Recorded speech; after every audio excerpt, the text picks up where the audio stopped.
What's going on, y'all? Welcome to another episode of the Mind Your Marketing Podcast. Today, we're jumping into the topic of Instagram Reels, TikTok, YouTube Shorts. Where should you be creating content for your brand when it comes to those three platforms in particular?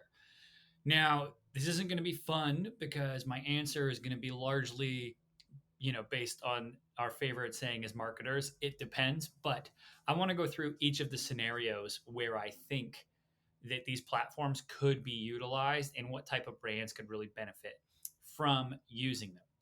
But before we get into that, right, we need to rewind the clock a bit. Why has this race for vertical video really taken off? And what I mean by that, vertical short form video, TikTok, where you're seeing content, people swipe more content. We're seeing, Reels adapt that format, as well as YouTube with their YouTube Shorts taking on essentially a TikTok clone in both cases. Well, what happened is TikTok started growing like wildfire, and people were able to produce video with minimal production value and minimal overhead, create really, really entertaining content that sucked people in, especially during the pandemic. Now, if we go to June 30th of this year, which is 2022, Adam Mosseri, who is the head of Instagram, he came out and said, hey, Instagram is really no longer a photo app. Videos are the future. And I think he said that images are like a homage to their past. They're more for the history books than they are for where they're taking the company. And then Instagram is going to be a video company moving forward. Now, this got some pushback from the Jenners and other celebrities, but ultimately, this is the path that Instagram, Meta, Facebook, they're going on, as well as TikTok. Now, what does that mean for you as the content creator? It means a couple things. It means we have to evaluate, right? Can I produce this type of content? Is it going to be something that actually helps my brand?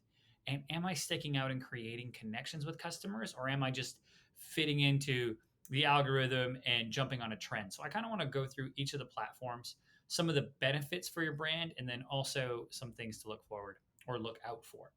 So first of all, I want to talk about TikTok, right? Over the last 3 years, their user base is absolutely exploded. That is really worldwide, and it is owned by ByteDance out of China. Came over to the US, absolutely blew up. Users in the US reported spending over 52 minutes per person on the platform daily. That is against 35 minutes for Instagram. So that's a very, very huge disparity. And those numbers are from 2021. So I would assume that they've only gone up since that time. Now, TikTok is a great place to be for your brand if you want to, one, target Gen Z, two, be on top of trends, and three, have the team to operate and produce content on the platform. This is huge. You can't just take some, packaged up, produced commercial you did and throw it on YouTube or throw it on TikTok and expect it to go. That's not going to work. So I think TikTok is really good if you're looking to be kind of at the forefront of trends and to participate in them. You can get a lot of eyeballs on TikTok. The other thing that their algorithm does, more so than, Reels and YouTube, even though they're trying to change those, is it gives exposure to accounts with small followings or smaller followings. So if you post something, they serve it out to a limited amount of people. And if those people like it or watch it all the way through, then they go and serve it out to more and more and more people. So on TikTok, you have the best, the Vegas odds, you got the best odds of going viral on that platform.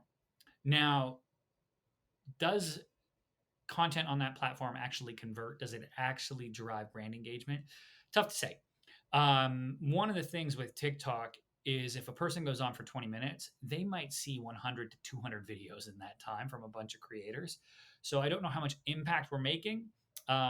We really have to stand out amongst those 200 or 100 other creators as well. Some quick tips for this: I would probably lean away from doing too many videos on trends, dances, things along that nature, as consumers are going to end up really remembering the trend, not the company or the content that you actually created. So think about that when you're on the platform there. Now I look at Instagram and Reels in particular and where they fit in.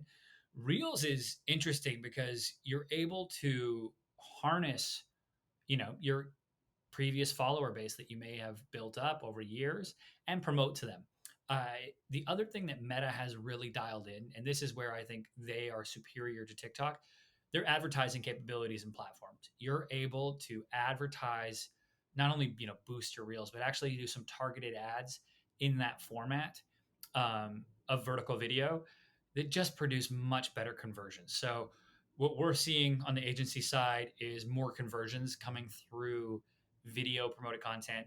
Um, so that's something that I would look at doing for Instagram and Reels in particular if you are looking to market on that platform. Also important to note, Reels is now paying creators uh, to put stuff on the platform. So they'll pay people, I think it's up to $1,200 per month to promote on there, which is pretty cool for the everyday person if you're looking to create content yourself. Now, the last platform I want to talk about is YouTube and YouTube Shorts in particular. Okay, I think YouTube is being slept on here, right? Slept on, sleepy sleep, and we all need to wake up. YouTube has positive consumer sentiment from Gen Z all the way through to boomers. Everybody likes YouTube, everybody uses YouTube. They've also built their backbone. Their backbone is literally built on video. Um, YouTube Shorts is essentially a TikTok clone. But one thing that's really, really important to note here, when you create for YouTube Shorts or you post on YouTube Shorts, that post is there forever. And YouTube is the second most popular search engine in the world. So if you do a how to video and you put that onto YouTube Shorts, TikTok, Reels, you might get a little flash in the pan on TikTok or on Reels, but after about 2 weeks, nobody's seeing that content. It's not being served up. So the SEO value and the ability for people to search for your content when you put it in YouTube is that much greater. So I'm really, really bullish on YouTube Shorts. I think that that's where a lot of brands are ignoring, but they should be leaning into.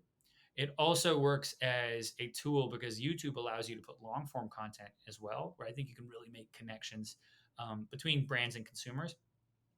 It's a natural funnel. If people like your account, they might check out other videos and subscribe. They are then on their desktop later. They get your videos, etc.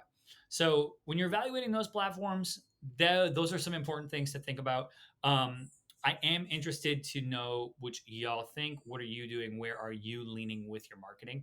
Also, I know we did change up this show format a little bit. So we are going to be doing this moving forward. Still have interviews, but I want to make sure that some of the tips and things that we're researching and hearing, I'm able to give to y'all as well. So if you enjoyed this or if you want to hear anything else on the show, let me know. As always, I'm your host, Jordan Shelton, and I look forward to seeing you on another episode of the Mind Your Marketing Podcast.